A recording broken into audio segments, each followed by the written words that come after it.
Good day mga suki. Meron tayong tanggap na Huawei Y9 2019. So, ang issue nito ay sobrang bagal. Tingnan nyo, mabagal siya kung mag-response. So, minsan nagahang na rin siya. So, ang sabi ni sir, may nag-pop up lang daw sa taas. Tapos napindot nila. So, yung mga ads na lumalabas, lahat yon na pagpipindot nila.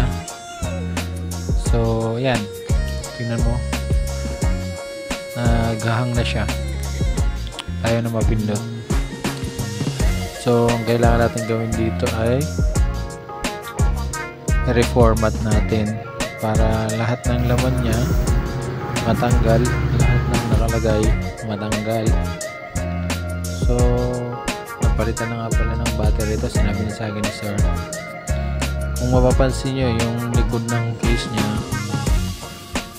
tuklap na yung mga pintura. Minsan kasi hindi maiwasan talaga na pag binubuksan ng unit ganyan. So ito naman kasi matagal nang may ganun, so okay lang. Kaya iniwan pala ni sir to, babalikan na lang daw niya. So ayan, gawin na natin. Kailangan natin buksan kasi hindi lahat ng cellphone nakukuha sa tawag dito, cable lang. Yung iba talaga kailangan buksan.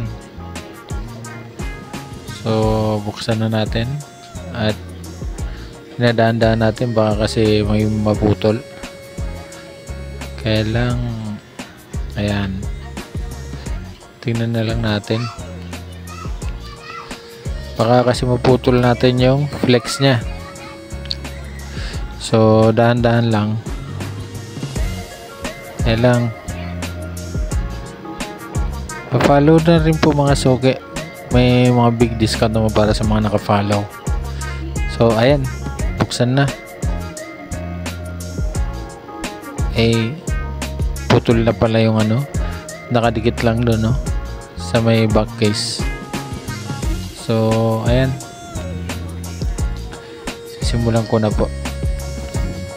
So yung mga gusto magpagawa dyan, dito lang kami sa may Pretil, dito sa may jeepney terminal.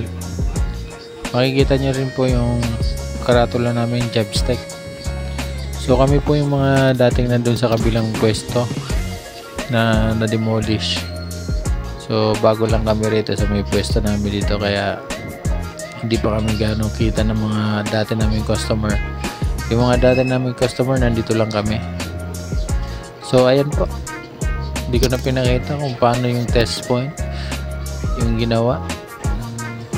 Ang importante, matanggal po natin muna yung lag nya, naghahang kasi siya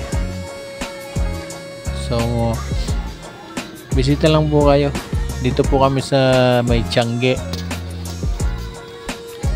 Malapit po kami dito sa may paradahan ng mga jeep. Maraming salamat po.